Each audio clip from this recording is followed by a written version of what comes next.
Welcome to tech cookies. நாம் நீங்கள் என்ன பார்க்க போகிறோன்னா, நம்ம ஃபோனில் இருக்கிற தேவையில்லாத நம்மளுக்கு தொல்லை கொடுக்குற ரிமூவ் பண்ண முடியாத சிஸ்டம் ஆப்ஸை எப்படி அன்இன்ஸ்டால் பண்ணுறது கம்ப்யூட்டர் மூலமாக அப்படின்றத பார்க்க போகிறோம். வாங்க வீடியோக்குள்ளே போகலாம்.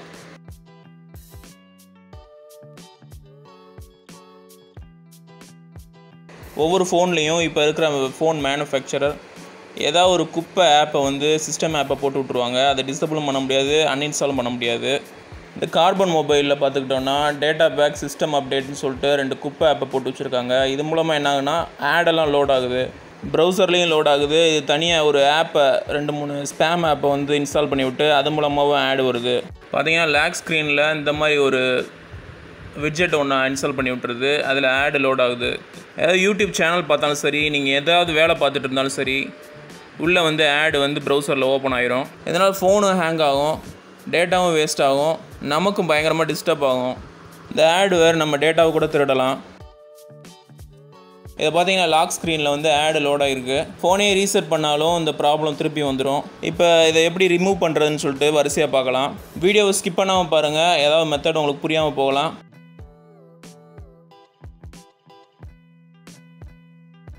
இப்போ நம்ம ரிமூவ் பண்ண வேண்டிய ஆப்போட ஆப் இன்ஃபோக்குள்ளே போயாச்சு.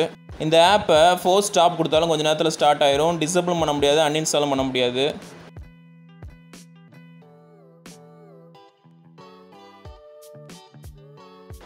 இதே மாதிரி இன்னொரு ஆப் தான் சிஸ்டம் அப்டேட்.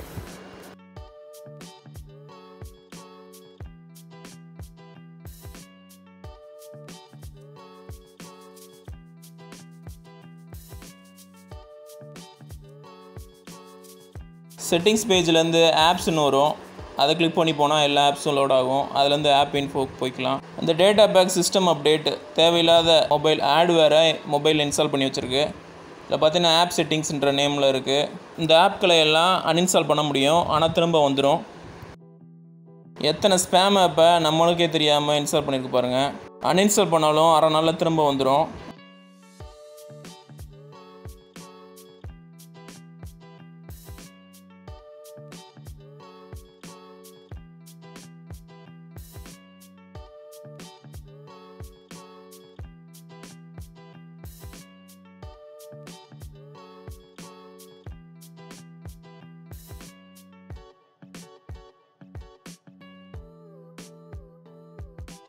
இந்த ஆப்களை எல்லாம் அன்இன்ஸ்டால் பண்ணோடனே லாக் ஸ்க்ரீனில் பார்த்தீங்கன்னா ஆடு லோட் ஆகலை. அதோட இந்த ஆப்ஸ் தேவையில்லாத நிறைய ஃபோல்டர்ஸையும் டேட்டாஸையும் ஃபோனில் ஸ்டோர் பண்ணி வைக்கும். இதெல்லாம் தேடி கண்டுபிடிச்சி அன்இன்ஸ்டாலும் டெலிட்டும் பண்ணுறதுக்கு பதிலாக ஃபோனில் இருக்க தேவையான ஃபைல்ஸு கான்டாக்ட்ஸ் எல்லாம் பேக்கப் எடுத்து வச்சுட்டு ரீசெட் பண்ணிக்கோங்க. இப்போ ப்ரௌசர்ன்ற ஆப்பை அன்இன்ஸ்டால் பண்ணுறதுக்கு ஆப் இன்ஃபோவில் போயிட்டு பேட்டரிக்கு போய்க்கோங்க. டைட்டிலில் ஒரு நேம் வரும், com.android.browser அப்படின்ற நேம். இதுதான் இந்த ப்ரௌசர் ஆப்போட உண்மையான பெயர். இது இருந்தால் மட்டும்தான் அந்த ப்ரௌசரை அன்இன்ஸ்டால் பண்ண முடியும். இந்த நேமை ஹைஃபன் இல்லாமல் நோட் பண்ணி வச்சுக்கோங்க. அடுத்து டேட்டா பேக்கப், இதுலேயும் பேட்டரிக்கு போயிட்டு அந்த நேமையும் ஹைஃபன் இல்லாமல் நோட் பண்ணி வச்சுக்கணும். உதாரணத்துக்கு தான் இந்த ஆப்பை காமிக்கிறேன். நீங்கள் மீ செக்யூரிட்டி, மீ ப்ரௌசர் இந்த மாதிரி எந்த ஆப்பை வேணாலும் மூலமாக நீங்கள் அன்இன்ஸ்டால் பண்ணிக்கலாம். அடுத்து சிஸ்டம் அப்டேட். நம்ம ரிமூவ் பண்ண வேண்டிய அத்தனை ஆப்போட நேமையும் நோட் பண்ணி வச்சாச்சு. இப்போ கம்ப்யூட்டரோட மொபைலை கனெக்ட் பண்ணி எப்படி உள்ளே இருக்க தேவையில்லாத ஆப்ஸ்லாம் அன்இன்ஸ்டால் பண்ணுறதுன்னு பார்க்கலாம்.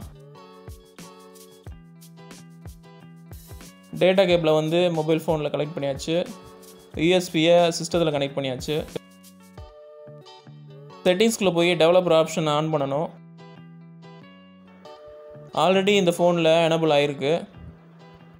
உங்கள் ஃபோனில் எனபிள் ஆகலைன்னா அபவுட் ஃபோனுக்குள்ளே போயிட்டு பில்ட் நம்பரை டேப் பண்ணிக்கிட்டே இருந்தீங்கன்னா யுவர் டெவலப்பர் அப்படின்னு சொல்லிட்டு அபவுட் ஃபோனுக்கு மேலே டெவலப்பர் ஆப்ஷன் லோட் ஆயிரும். அந்த டெவலப்பர் ஆப்ஷன்ஸ்குள்ளே போயிட்டு OEM அன்லாக்கிங்கிற மாதிரி வருது, அந்த ஆப்ஷனை ஆன் பண்ணிடுங்க. அதுக்கப்புறம் USB டீபக்கிங்னு ஒன்று வரும், அதையும் ஆன் பண்ணிடுங்க.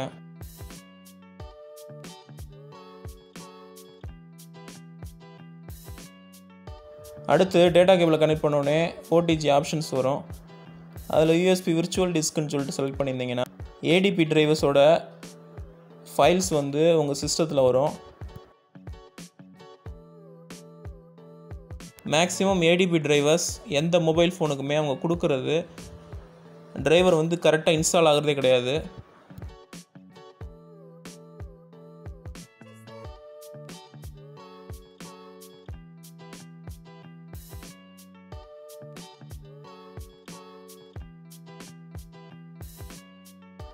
இங்கேயும் சிஸ்டத்தோட டிவைஸ் மேனேஜரில் ஏடிபி இன்டர்ஃபேஸுக்கு டிரைவர் உட்காரல. அதுக்கு மட்டும் டிரைவர்ஸ் உட்காந்தா போதும். கார்பன் 4G அந்த கீழே இருக்க க்ளோன்டு டிரைவர்ஸ்க்கெலாம் தேவையில்லை. யூனிவர்சல் ஏடிபி டிரைவர்ஸ் எப்படி டவுன்லோட் பண்ணி இன்ஸ்டால் பண்ணுறதுன்னு பார்க்கலாம். இந்த வெப்சைட் போய்க்கோங்க. இதோட லிங்க்கை கீழே டிஸ்கிரிப்ஷனில் கொடுக்குறேன்.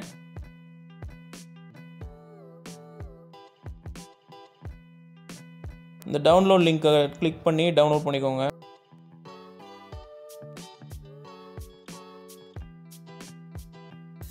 இதை டபுள் கிளிக் பண்ணி இன்ஸ்டால் பண்ணுங்கள்.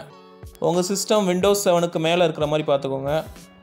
அதில் தான் பெர்ஃபெக்டாக உட்காரும். இது இன்ஸ்டால் ஆகிற இடத்த கொஞ்சம் நோட் பண்ணி வச்சுக்கோங்க. ஏன்னா அந்த இடத்துல தான் டிரைவர் எடுக்க போகிறோம்.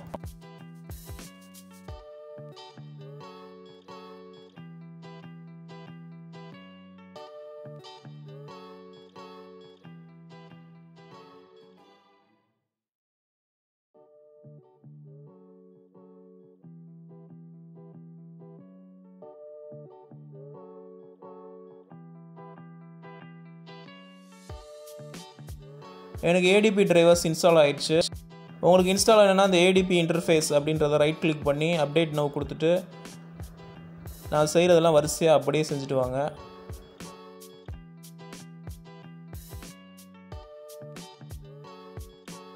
இது நம்ம ADB universal ADB drivers install பண்ணோம்ல, அந்த இடத்துல வந்து செலக்ட் பண்ணுங்கள்.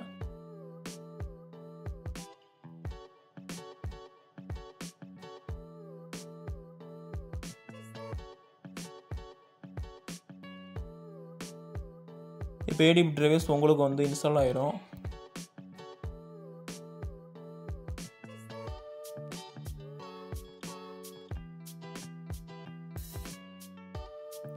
ரன்னுக்குள்ளே சிஎம்டின்னு அடிச்சுட்டு கமாண்ட் ப்ராம்ப்ட்டுக்குள்ளே போய்க்கிறணும். இப்போ நான் யூனிவர்சல் ஏடிபி டிரைவர்ஸ் இன்ஸ்டால் பண்ண ஃபோல்டருக்குள்ளே போயாச்சு.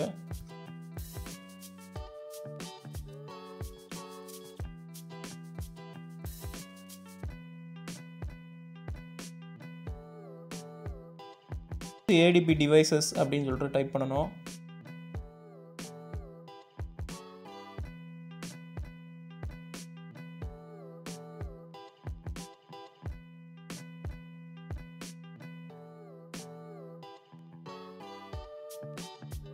அடுத்து ஏடிபி செல்ஸ்ன்னு டைப் பண்ணி மொபைலுக்குள்ளே போக ட்ரை பண்ணுறோம். அன்ஆத்தரைஸ்ன்ற மாதிரி வருது.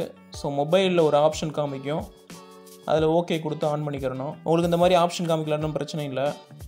ஆஃப்லைன் மட்டும்தான் காமிக்கக்கூடாது.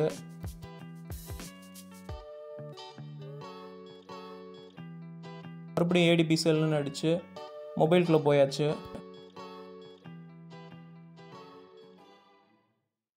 இப்போ குறிப்பிட்ட கமாண்ட் அடித்து அன்இன்ஸ்டால் பண்ணணும். அந்த கமாண்ட்டை வந்து கீழே டிஸ்கிரிப்ஷனில் கொடுக்குறேன்.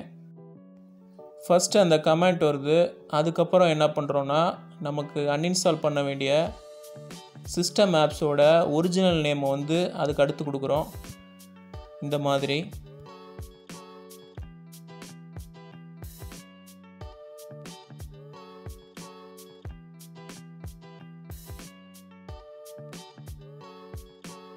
ஃபஸ்ட் லைனை மட்டும் நான் காப்பி பண்ணிவிட்டு கமாண்ட் ப்ராம்ப்ட்டுக்குள்ள வந்து பேஸ்ட் பண்ண போகிறேன்.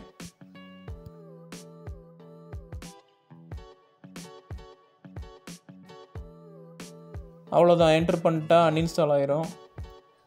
பேர் தப்பாக கொடுத்தா ஃபைல் நாட் ஃபவுண்ட் அந்த மாதிரி ஏதாவது ஆப்ஷன் காமிக்கும். இப்போ மொபைலை செக் பண்ணியிருந்தீங்கன்னா அந்த ஃபைல் வந்து அன்இன்ஸ்டால் ஆகிருக்கும்.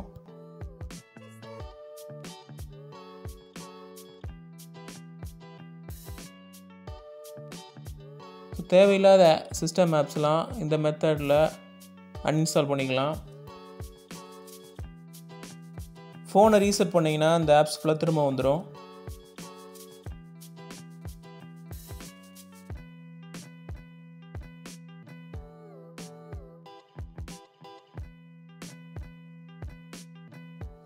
வரிசையாக அந்த ஸ்டெப்ஸை மட்டும் கரெக்டாக ஃபாலோ பண்ணிட்டு வந்தீங்கன்னா இதை அன்இன்ஸ்டால் பண்ணுறது ரொம்ப ஈஸியான வேலை.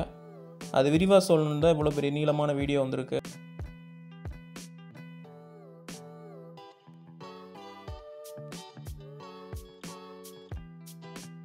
இதுக்கு தேவைப்படக்கூடிய அத்தனை கமெண்ட்டும் அந்த வெப்சைட் அட்ரஸும் கீழே டிஸ்கிரிப்ஷனில் கொடுக்குறேன். இப்போ மொபைலில் பார்த்தோன்னா அந்த ஆப் ஃபுல்லாகவுமே வந்து காணாமல் போயிருக்கும். சிஸ்டத்துக்கு ரொம்ப தேவையான முக்கியமான ஃபைல்ஸை மட்டும் அன்இன்ஸ்டால் பண்ணிடாதீங்க. அதே மாதிரி ரொம்ப நாள் டிசேபிள் பண்ணி வச்ச ஆப்புக்கு வந்து பேட்டரியில் வந்து ஒரிஜினல் நேம் லோட் ஆகாது. அதை எனபிள் பண்ணிவிட்டு 2 நாள் யூஸ் பண்ண பிறகு பேட்டரி அதை யூஸ் பண்ண பிறகு தான் அந்த ஒரிஜினல் நேம் வந்து ஆப் இன்ஃபோவில் தெரியும். இந்த ஒரு வீடியோவில் 2 விஷயம் பார்த்துருக்கோம். ஒன்று வந்து நம்ம மொபைலுக்கு தேவையான ADB டிரைவர்ஸை எப்படி ஈஸியாக இன்ஸ்டால் பண்ணுறதுன்னு, 2வது தேவையில்லாத சிஸ்டம் ஆப்ஸை எப்படி ரிமூவ் பண்ணுறது அப்படின்னு. இந்த வீடியோ உங்களுக்கு பிடிச்சிருந்துச்சுன்னா அந்த வீடியோக்கு ஒரு லைக் கொடுங்க. அதை உங்கள் ஃப்ரெண்ட்ஸோட ஷேர் பண்ணுங்கள். ஏதாவது சந்தேகம் இருந்துச்சுன்னா கீழே கமெண்ட்டில் கேளுங்க. எல்லாத்துக்கு மேலே டெக் சேனலை சப்ஸ்கிரைப் பண்ணுங்கள். தேங்க்ஸ் ஃபார் வாட்சிங்.